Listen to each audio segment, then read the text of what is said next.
Salam Patunggilan, adik-adik dan para orang tua, kami persembahkan dokumentasi ibadat Paskah anak dan remaja tahun 2025. Gusti berkahi.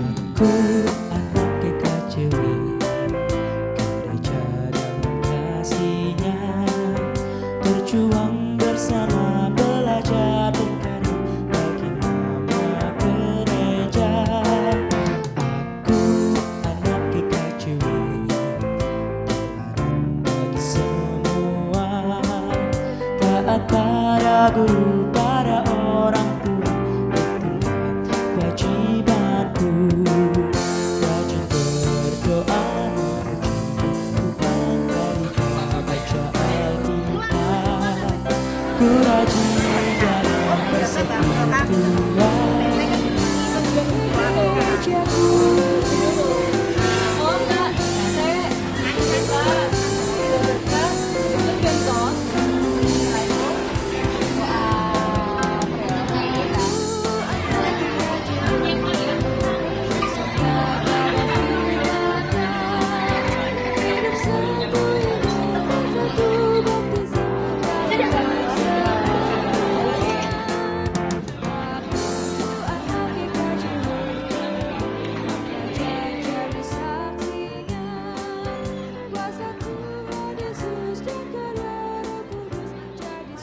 Ada Doraemon, terus apa lagi? Ada Superman, Spiderman, semuanya superhero ya? Iya kak. Superhero-nya adik-adik siapa?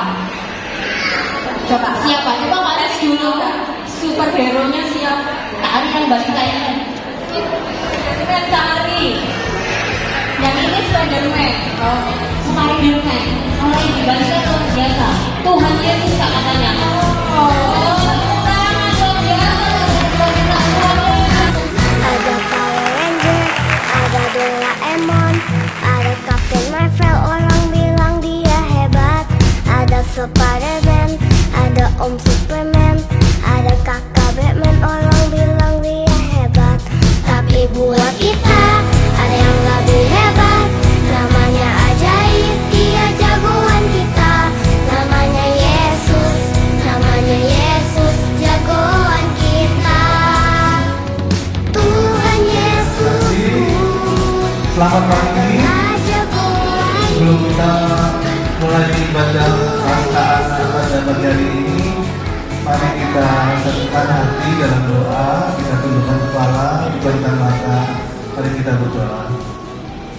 Tuhan Allah yang sangat baik dan sungguh mengasihi kami mengucap syukur ya Tuhan karena Engkau telah kumpulkan kami di tempat ini dengan sukacita. Tuhan, sebentar lagi kami akan memulai ibadah perayaan Paskah anak dan remaja ya Tuhan. Kiranya kuasa Roh Kudus-Mu hadir di tempat ini, menaungi kami dapat bersekutu, memuji dan mendengarkan firman-Mu. Tuhan, kami serahkan ibadah pada saat ini hanya ke dalam tangan-Mu. Kiranya hanya Engkau yang menguatkan kami semua dan menyertai ibadah kami sehingga ibadah kami dapat berjalan dengan lancar dari awal pertengahan hingga akhirnya. Serahkan doa ini. Haleluya. Amin. Terima kasih. Beri tepuk tangan untuk teman-teman kita dari Angklung Ekata. Bagi papa mama yang ingin mau mendokumentasikan, bisa dari atas balkon ya, supaya tidak mengganggu konsentrasi adik-adik. Terima kasih.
boleh bersama-sama berkumpul dan merayakan kebangkitan Tuhan.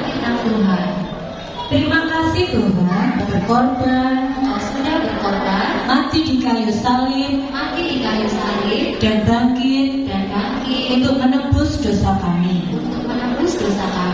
Hari ini Tuhan kami mau mendengarkan firman Tuhan. Tolong kami agar kami dapat duduk diam dan belajar firman Tuhan. Terima kasih Tuhan Yesus. Amin. Wih, banyak sekali hari ini putih-putih semua Kak Ari. Kak Ari sama Kak Ratri juga pakai baju putih. Iya dong Kak. Aku juga gak mau ketinggalan. Kak Marta takut sih sebenarnya sendirian di sini. Kak Marta mau minta tolong. Boleh maju ya? 2 orang dari Pratama, 2 orang dari Madya, 2 orang dari remaja. Maju dan bawa Alkitab. Hari ini kita akan membaca dari Lukas pasal 24. Alkitabnya boleh dibuka. Kita baca ayat 1 sampai 12. Kalian akan mendengarkan teman-teman kalian yang membaca. Kebangkitan Yesus. Pada hari Sabat mereka beristirahat menurut hukum Taurat. Pagi-pagi benar pada hari pertama minggu itu, mereka pergi ke kubur membawa rempah-rempah yang telah mereka sediakan. Mereka mendapati batu sudah terguling dari kubur itu, dan setelah masuk mereka tidak menemukan jenazah Tuhan Yesus. Sementara mereka termangu-mangu karena hal itu, tiba-tiba 2 orang berdiri dekat mereka memakai pakaian yang berkilau-kilau. Mereka sangat ketakutan dan menundukkan kepala. Lalu kedua orang itu berkata kepada mereka, "Mengapa kamu mencari Dia yang hidup di antara orang mati? Ia tidak ada di sini. Ia telah bangkit. Ingatlah apa yang dikatakannya kepada kamu ketika ia masih di Galilea, yaitu bahwa Anak Manusia harus diserahkan ke tangan orang-orang yang berdosa dan disalibkan dan bangkit pada hari yang ketiga." Teringatlah mereka akan perkataan Yesus itu. Setelah mereka kembali dari kubur, mereka menceritakan semuanya itu kepada ke-11 rasul dan kepada semua saudara-saudara yang lain. Perempuan-perempuan itu ialah Maria dari Magdala, Yohana, Maria ibu Yakobus, dan perempuan lain yang bersama mereka. Mereka yang memberitahukannya kepada rasul-rasul.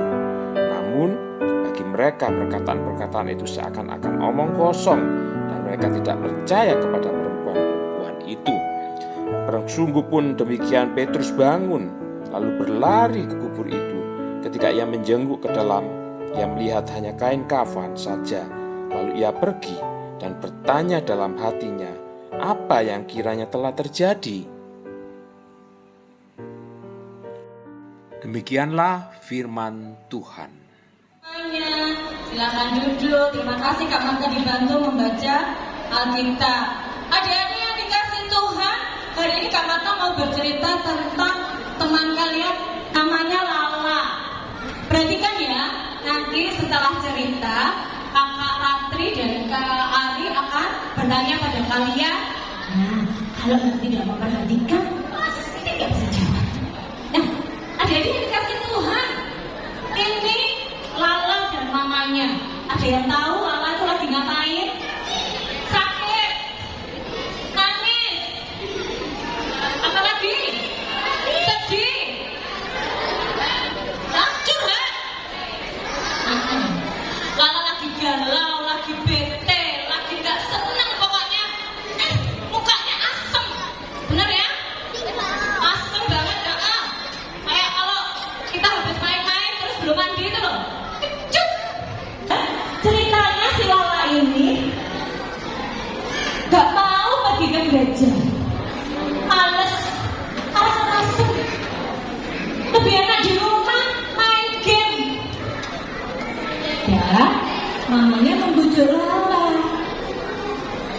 Kira-kira kakak tanya nih yang di sini, yang suka males kalau jajan pergi ke gereja ada nggak ya? Oh nggak ada. Anak warung pinter-pinter kalau hari Minggu bangunnya pagi langsung mandi pergi ke gereja, betul ya? Nggak pakai males-malesan susah dibangunkan. Nah ceritanya malah ini malas pergi ke gereja. Mamanya sudah berkata, Lala, hari ini hari yang istimewa, hari ini hari Paskah, ada Paskah KPAR, merayakan kebangkitan Yesus. Lala yang nggak mau pergi ke gereja, aku malas. Nah, kemudian mamanya berkata, kamu tahu nggak sih, Paskah itu ngapain? Paskah itu cerita tentang apa? Tuhan Yesus bangkit, pintar makan. Tapi kalau nggak tahu aku Paskah itu apa sih, Nak? Nah, Mama adalah ibu yang baik, dia bercerita. Dengarkan Lala, 3 hari setelah Yesus dibangkit, 3 hari setelah Yesus mati dan dikuburkan, para perempuan pagi-pagi benar pergi ke kubur Yesus. Mereka membawa apa? Membawa rempah-rempah, membawa wangi-wangian. Untuk apa?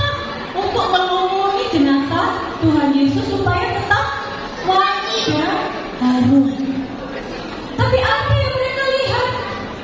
Mereka melihat kuburnya kosong. Pintu kuburnya yang terdiri dari batu yang sangat berat terbuka. Kok terbuka ya? Lalu mereka masuk ke dalam kubur dan next Mas. Ada siapa? Ada malaikat. Berapa orang? Pakai bajunya warna hitam. Oh, pakai bajunya warna putih dan berkilau-kilauan. Malaikat ini berkata, apa yang kalian cari? Yesus tidak ada di sini. Dia sudah bangkit. Lalu apa yang terjadi? Lanjut. Nah, para perempuan ini segera kembali dari kubur yang kosong tadi. Mereka berlari menemui murid-murid Tuhan Yesus yang lain dan mereka berkata, Tuhan Yesus bangkit, kuburnya kosong. Tadi pagi-pagi datang ke kuburnya, tapi kuburnya kosong. Tuhan Yesus gak ada. Tuhan Yesus bangkit. Lalu apa respon dari murid-murid Yesus yang lain? Kaget. Gimana kalau kaget? Gimana? Dan mereka gak percaya. Masa Tuhan Yesus bangkit? Kalian ini kalau ngomong kosong, ngomong yang gak benar. Betul, Tuhan Yesus bangkit. Kami sudah melihat sendiri kuburnya kosong. Tapi murid-murid Yesus yang lain tetap gak percaya. Tapi ada satu orang yang ingin membuktikan. Siapa namanya? Petrus segera berlari dari tempat itu tadi, berlari ke kubur Yesus. Next Mas. Nah, dia berlari ke kubur Yesus, mendapati kuburnya kosong.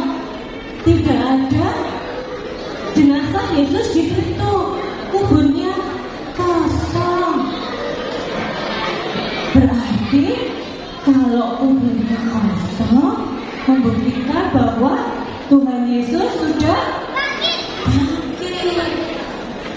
Next. Nah, itu tadi yang diceritakan mamanya Lala kepada anaknya.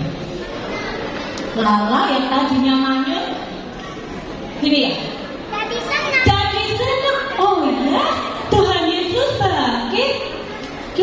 Mama, untuk apa Tuhan Yesus bangkit? Lala, dengarkan. Tuhan Yesus bangkit untuk menebus dosa kita. Tuhan Yesus begitu sayang dengan anak-anak manusia ya, dengan manusia seperti kita, seperti Kak Marta, seperti orang tua kalian, seperti kalian juga. Dia sangat mengasihi kita semua. Maka dia rela mengorbankan dirinya. Di Jumat kemarin kita menikmati apa? Jumat Agung ya. Tuhan Yesus mati disalibkan untuk menebus dosa kita. Dan hari ini cerita itu lengkap. Yesus yang mati sudah bangkit. Dia mengalahkan maut. Dia bangkit dari kematian. Untuk apa? Menebus dosa kita semua. Supaya kita semua selamat naik ke kita pergi ke surga. Seharusnya kan kita ya yang dihukum ya. Kita yang berbuat dosa kok. Tapi Tuhan Yesus begitu baik.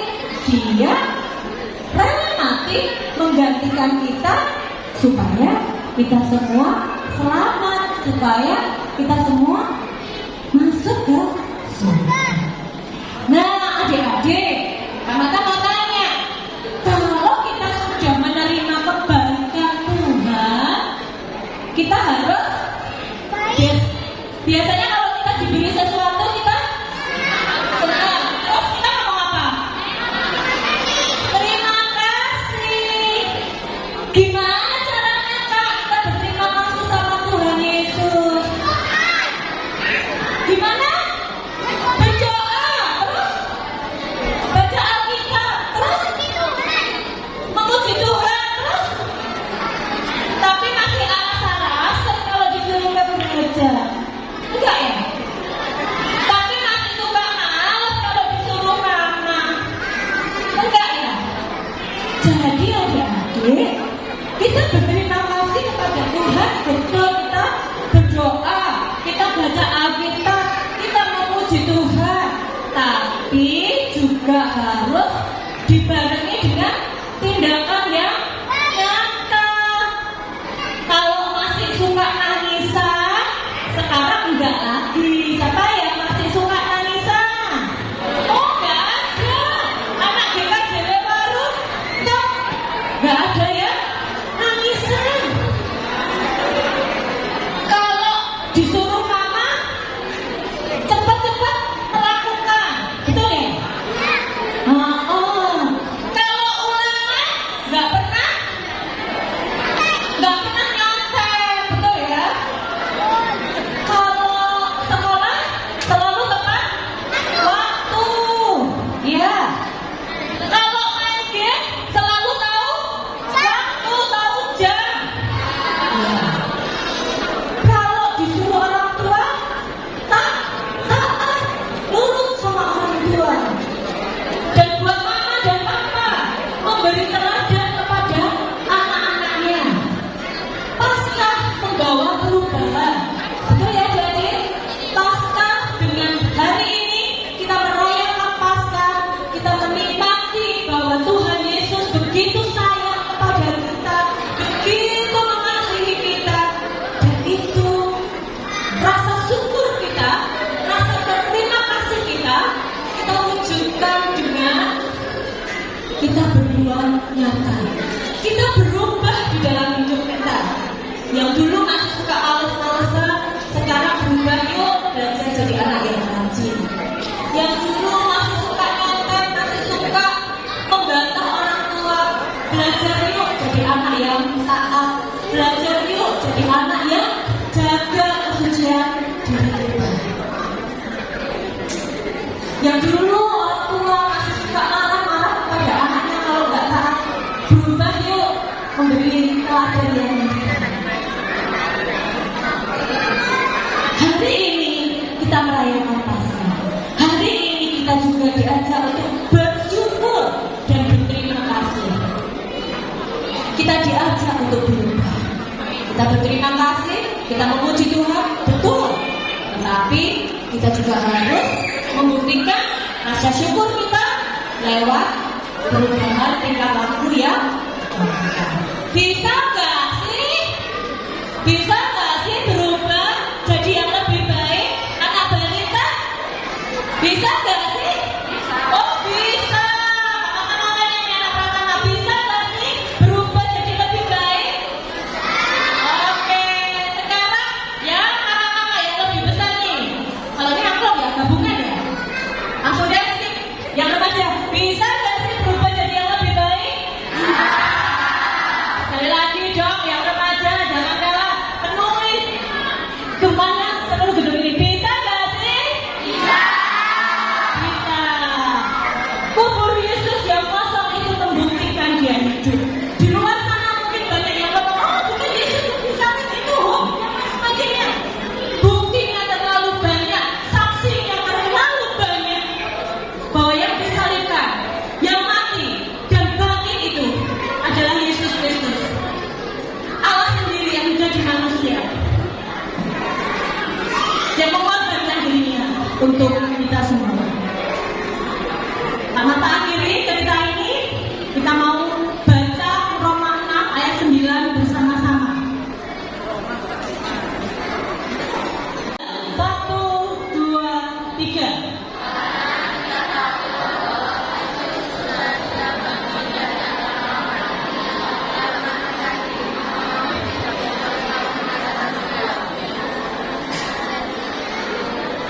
Karena kita tahu bahwa Kristus sesudah ia bangkit dari antara orang mati, tidak mati lagi. Maut tidak berkuasa lagi atas dia. Amin. Kita akan pujikan pujian sebab dia hidup bersama-sama ya.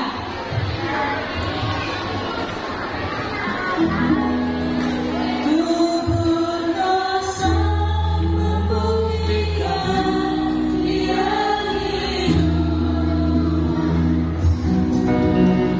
Karena ku tahu dia bukan hari esok. Hidup jadi berarti sebab dia hidup.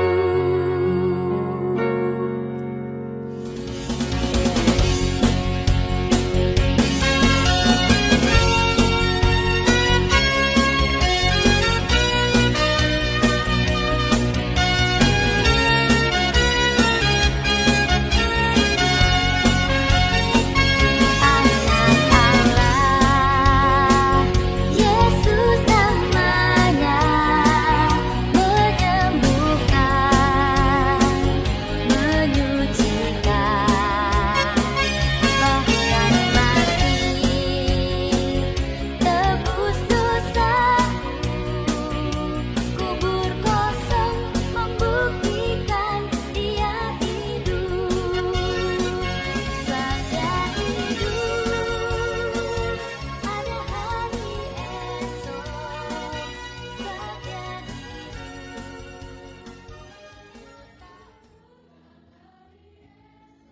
kebangkitanmu. Terima kasih Tuhan Yesus, karena kami boleh merasakan cinta kasih yang luar biasa yang Tuhan berikan kepada kami semua. Terima kasih Tuhan Yesus, kalau Engkau rela mengorbankan hidup bagi kami, anak-anak-Mu yang berdosa. Terima kasih Tuhan Yesus, kalau hari ini kami boleh merasakan kasih sayang Tuhan. Terima kasih Tuhan Yesus, kalau hari ini juga kami boleh tahu dan percaya bahwa Yesus adalah Allah yang berkuasa atas maut dan bangkit dari kematian. Terima kasih untuk kasih sayang yang luar biasa bagi kami, Tuhan. Kami berjanji bahwa kami mau berubah. Kami bersyukur atas kebaikan yang kami terima.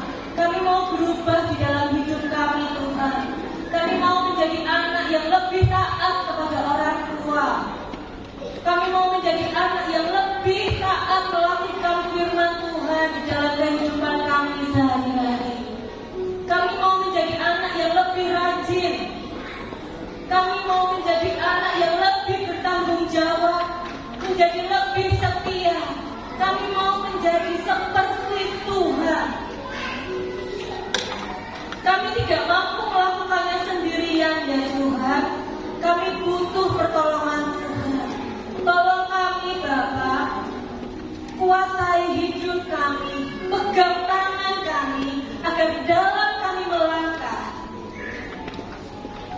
selalu berpegang kepada tangan Kristus. Terima kasih Tuhan, Engkau mendengar janji kami semua. Tolong kami agar kami dapat menepati janji.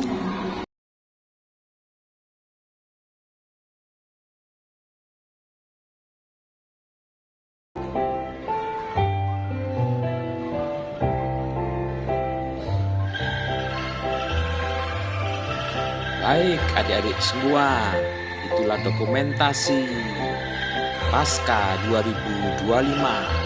Kiranya dokumentasi ini menjadikan alat pengingat bagi adik-adik agar supaya terus bertumbuh, terus hidup bersama Kristus, terus menjadi serupa dengan Kristus, menjadi berkat bagi Tuhan dan sesama, menjadikan kebanggaan orang tua dan Tuhan kita, Yesus Kristus. Sampai jumpa di Paskah yang akan datang, di event-event yang akan datang. Tuhan Yesus memberkati adik-adik dan para orang tua. Salam patunggilan, salam bahagia. Tuhan Yesus memberkati.